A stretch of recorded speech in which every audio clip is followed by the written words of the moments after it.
መንግስት ካናዳ ሓድሽ ናይ ድሕነት ማሕበራዊ መራኸቢ ሕጊ የጽድቃሎ እዚ ሴፍ ሶሻል ሚዲያ አክት ዝበሃል ሕጊ መንግስት ካናዳ ኣብዚ እዋን እዚ ብመንገዲ ማርክ ሚለር የጽድቃሎ ፌደራል መንግስት ካናዳ ንቀለውዕ ወይ ህፃናትን መንእስያትን ካብ ናይ ኢንተርኔት ዘለዎም ጸጥታ ንምሕላው ሓድሽ ናይ ኣዋጅ ድሕነት ማሕበራዊ መሰናኸላት ብዝብል ሴፍ ሶሻል ሚዲያ አክት ዘርእስቱ ሓድሽ ሕጊ መደብ ኣውፅኢሎ The Act will establish a minimum age of 16 to have a social media account.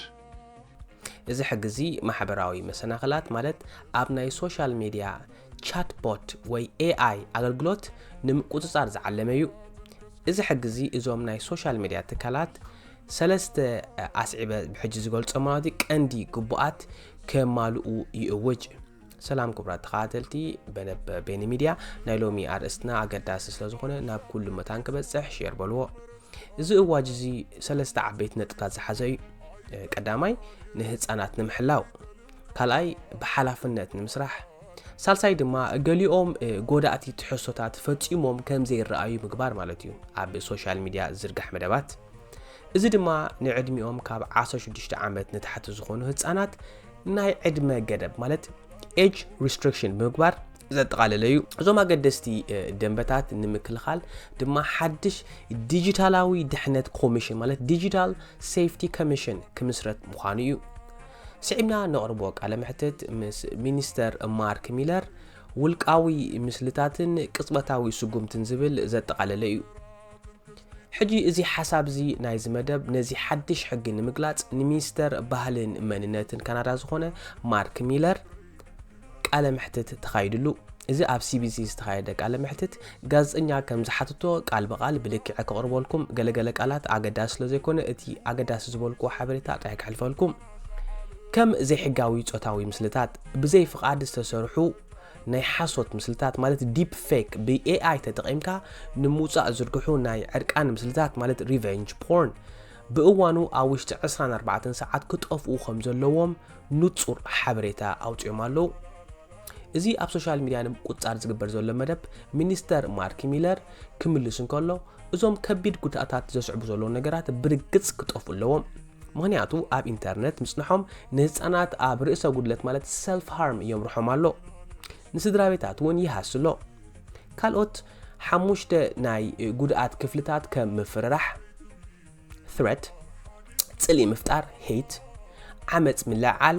ወዘተ ዝምልከት ግን እቶም ትካላት እኹል ስጉምትታት ወሲዶም ህፃናት ንኸይጥቅዑ ናይ ምግባር ሓላፍነት ክህልዎም እዩ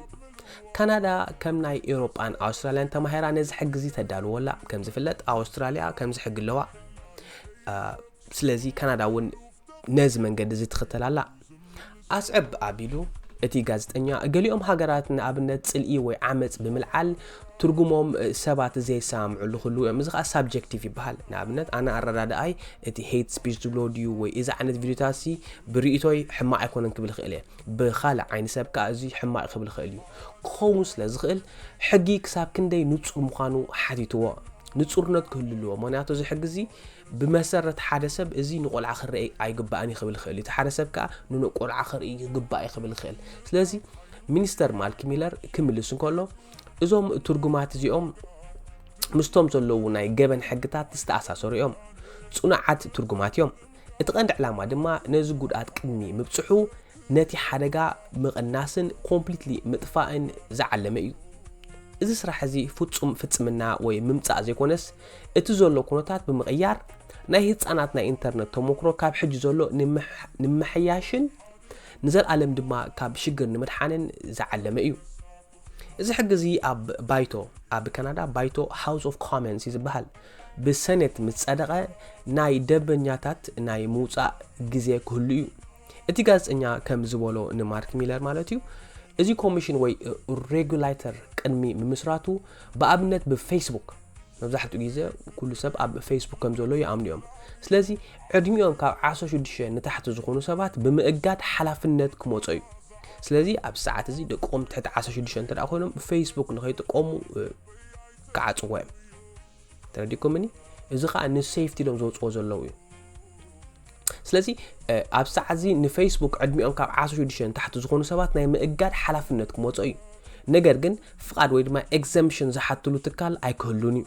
ስለዚ ሕጊ ኢሎም ከዝጥቕዎ መደብ ኣለዎም ሚኒስተር ማርክ ሚለር ክምልስ እንከሎ መስርሕ ቀስ በቀስ ፌዝድ ክኸውን ብሓንሳብ ኣይኮን ሃንደበት ክዓፅዎ መስርሕ ክስራሕ ኣለዎ መደባት ክገብርልዎ እዚ ኮሚሽን ብምቃሙ ድማ 18 ኣዋርሕ ዝኣክል ጽኑዕ ናይ ግዜ ገደብ ተቐሚጡሎ እቶም ናይ ቴክኖሎጂ ትካላት ካብ ሕጂ ጀሚሮም ክላመዱን ነቲ መሰረታዊ ጉባኣትን ከተግብሩን ትጽቢት ይግበረሎም ኣሎ ማርክ ሚለር ነዚ ጋዜጠኛ ስለምንታይ ከም ናይ ኣውስትራልያ ሙሉ በሙሉ ብላንኬት ባን ዘይተገብረ ሓቲትዎ ኣውስትራልያ ኮምፕሊትሊ ዓጽያቶ ብዘይ ሕቶን ርእቶን ኦሬዲ ኣጽዲቆም እዮም ኣብ ሕጊ ሚኒስተር ማርክ ሚለር ከም ዝገለጹ ከዓ ሙሉ እገዳ ጥራይ ምግባር ውጽኢታዊ ይኮነን ምክንያቱ እቶም ፍርያት ብድሕነቶም ተሓልዩ ክሰርሑ ከም ዝኽእሉ ስለዝእመን እዩ እዚ ሕግዚ ምስ ካናዳ ተመክሮ ናይ ውልቃዊ ምስጢር ሓልዮትን ወይ ፕራይቬሲ ተተሓሒዙ ዝስራሕ ዘሎ እዩ ንኣብነት ውልቃዊ መልእኽትታት እዚ ፕራይቬት ሜሴጅን ዝበሃል ዋላ ትሕቲ ዕድመ ኮኑሲ ኣብ ሶሻል ሚድያ ፕራይቬት ሜሴጅ እንተዳ ከኣቱ ጀሚሮም እቲ ፕሮብለም እንታይ ይኸውን ናይ ሰብ ፕራይቬሲ ይገሃስ ኣሎ መሰጅ መንግስቲ ክርእልና ኣይደልን ክብሉ ሰው ዝኽእሉ እዚ ሕግዚ ፀገማት ከምጽ ይኽእል ዝብል ርድኢት ዘለዎም በምክንያቱ ምትእታው ካብ መጠን ንላዕሊ ምስጢር ምድፋር ስለ ዝኸውን መንግስቲ ኢዱ ከተኣቱ ኣብዚ ደልኒ እቲ ዕላማ ናይ ዝሕግ ብሓፂሩ እንታይ እዩ ኣብ ቦታታት ዝርአ ከቢድ ጉድለታት ምቕናስ እዩ ወይ ድማ ጉድኣታት ንምቕናስ እዩ ብዛዕባ እዚ እቲ ጋዜጠኛ ኣብ ታምብለር ሪጅ ተባሃለ ዘጋጠመ ናይ ተኹሲ ሓደጋ ብምጥቃስ ነዚ ፍጻሜ ገበን ቅድሚኡ ኣብ AI chat bot ማለት ኣብ open AI ChatGPT ንሕና ማለት እዩ ክርክር ከም ዝገበረ ኣዛኺሩ እዚ ኣብ ታምብለር ሪጅ ሓደጋ ዝገበረ ህይወት ብዙሓት ካናዳውያን ዘጥፈአ ቅድሚኡ ኣብ open AI ብዙሕ ዘረባ ይገብር ነይሩ ብዛዕባ መቕታል ኣብ ትምህርቲ ኸይድካ ከም ስርዓት ንጭነታ AI ከም ዝተገበርካ መቕታል ተማሃሮ ገሊሉ ብዙሕ ይሓታው ነይሩ ማቱ ዶክመንት ምስራኣይዎ ቴሌፎን ቸክ ምስ ገበርዎ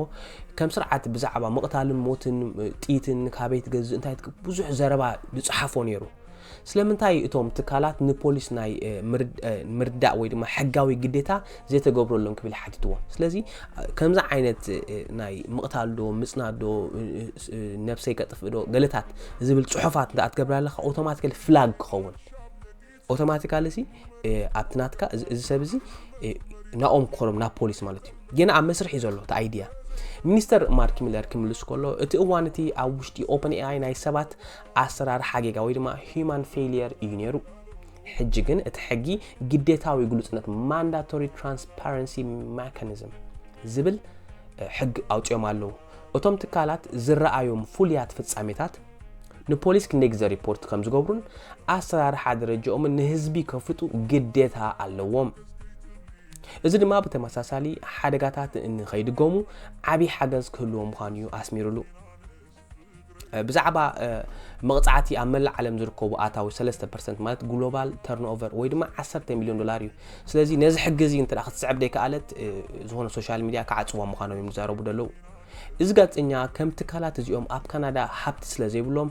ሕጊ እንተደኣ ዘይተኣዘዙ ብኸመይ መንገዲ ክትቋጻጸሮም ኢኹም ኢሉ ሓቲትዎ ንኣብነት ጂኦ ብሎኪንግ ወይ ድማ ፋየርዎል ብምግባር ሓቲትዎ ስለዚ እንተደኣ እዚ ሕጊ ክትተወሉ ዘይክእሉ ኮይኖም ኮምፕሊትሊ ክዓጽዎ ይኽእሉ እዮም እቲ ናይ ሚድያ ማለት እዩ ሚኒስተር ማርክ ሚለር ከም ዝበሎ ግን እዞም ትካላት እዚኦም ኣብ ካናዳ ዘለዉ ንረብሓን ገንዘብን ክረኽቡ ስለ ዝኾኑ ኣብ ካናዳ ዕዳጋ ክትጥቀሙ እንተደኣ ደልዮም ሕጊ ክእዘዙ ግዴታ ኣለዎም እዚ ኮሚሽን ነዘን ነገራት እዚአን ብምፍጻም ዓቕሚ ክህልዎ ድማ ግድን እዩ ኣብ መወዳእታ ፕሮፌሰር ቴይለር ኣወን ዳይሬክተር ማእከል ቴክኖሎጂን ዲሞክራሲን ኣብ ሚክጊል ዩኒቨርሲቲ ነዚ ኩነታት ገልጽ እንከሎ ከምዚ ይብል ሕጊ እዚ ሕጊ ናይ ሃገራት ዝወስዶም ትምህርትታትን ዝተሃንጸ ጽቡቕ ስራሕን ምዃኑ እዩ ገሊጹ ስለዚ እዚ ሕጊ እዚ ቅቡል ምዃኑ እዮም ዝዛረቡ ደለዉ ክልተ ሓደስቲ ነገራት ከኣለዉ ዕድሚኦም ካብ 16 ታሕቲ ዝኾኑ ኮምፒውተር ክእገዱ ንኤአይ ቻትቦት ድማ ብምትእታው ስለዚ ብኤአይ ገይሮም ነቲ ኤአይ ክቋጽርዎ መደብ ኣለዎም ኦኬ ታይለር ኦወን ኣብ ዝገለጾ ሙሉእ እገዳ ብላንኬት ባን ኣይሰርሕን እዩ እዚ ሕጊ እዚ ግን ነቶም ትካላት ዝያዳ ድሕነት ዘለዎም ፍርያት ክዝርግሑ ዘተባብዕ ወይ ድማ ኢንሰንቲቫይዝ ይገብር ንኣብነት ከም ኢንፊኒት ስክሮል ዘይውዳእ ምስሓብ ገጽ ምእጋድ ፉሊ ታርጌትድ ዝኾነ ኣድቨርታይዚንግ ንህፃናት ከም ዘይበጽሕ ምግባር اوكي سلازم ن children يلكاز مت advertisement تخوينو completely ban قبرو كمون زي فلت سبات نهزانات كوكوسو كم زي كل مقبار زي عمل سولو ديزاينات لوطتات مات ديزاين فيتشرز كموت يوم ازوم نجارات زيوم اب حقي كي كتصحفوا علوهم مغنياتو تكنولوجي انها تغير زي خيس لزلو ازي كوميشن ازي بقلطف وسانه كمزعلو سو اتا ايديا نصوري نوحسنت نتحتعد مزغبرو زلو مالتي حجة أبز تجازتنيا بزعبة VPN فولت وياكم VPN نسخة أب كندا خونكا VPN ناي أستراليا تقيمكا نبوي VPN ناي راشا تقيمكا access إنترنت تجبس لذي أب كندا زغون نقدر بان ويد ما تعاتش إنترالو نسخة بني أستراليا إنترنت وي VPN تكمل زلها access يهلوا كاوي كتقوموا لتخلتي إنترنت مالتي تعاتش لو عدخا كتقوموا لتخل مالتي سلازي إذا قالت أني أنت هلو بزعبة VPN تطعم كازولو حقي ناي محلاف كندي كبير مخان حتوا تاير أون كملسون كله إزوم تكالات زيوم عبيتي جلوبال كامباني زيوم إذا حقي إذا حتوا تزولو نجرات دما درو أب أوروبا European Union مالتي عاد إنجليز United Kingdom أستراليا إذا سرح لهم زولو يوم كندا فلامي تاكونتن أبا أنا يكون نجمر زلو زقول دايزي أتوم تكالات ناي كندا أن أوروبا عداقا قريفهم كوتوس لزيدليو نزح جزي نايم إزاز تخلوهم أزيو العليو نفس وقف هاجر أب مازنات هاجر بمتعرف ويدما بمعراي alignment بمقبار كتسرحها سلازي جدا أب كندا خسر حنتر أخوينهم ناي كندا حقي كخطولو علوهم اوكي سلازي ابدحنا الدرجه خا ان على خيديو كبليو وديو as you know وحين يروتي انترفيو probably ناي 25 دقيقه نيرو بستخاله ግን احتراب بلا صمو ابيله قمت اتاغداس سبحال نطبي يقبلكم الله I hope اذا حبيتا زي طعام كخون زلوط زي اب قربا خمص سلا زخونه كلاتكم اب كندا تقمطو نزا channel زي ان مدغاف لايك شير سبسكرايب ايترسعو اوريدي تهبني ريتوتات يوري ينبوبه بتاعمي خادم مسكنكم قتلنا اتي مدباتنا جينا ان حيلك خيس لو زخونه بزعبا بيتيشن زخونه خزارب ابزات حتي لينك يركم علىكو ذا بيتيشن بزعبا سبونسرشيب زكايد زلو نا بارلمنت كنقرب لنا زدالنا بوزح مدبات نيرو ولا لايفون اتينا نيرنا سلازي تا لينك تحت قبر لكم كلاك زمد قاما يدلني زي فرونكم ترالكم اتيكم فرم كل اغداس زبال انفورميشن اولو ساين امان الكا بسلامتا ايميجريشن بسفيحو اب لايف اتي استفعلالي فيديوهات صريحه زخونت كاوتري وتخليهم ግን اب كان راتقمو تراخونكم كتفرموا بتحتنا نصوع اب كصالي بخاله مدب كساب نرخب ايساننا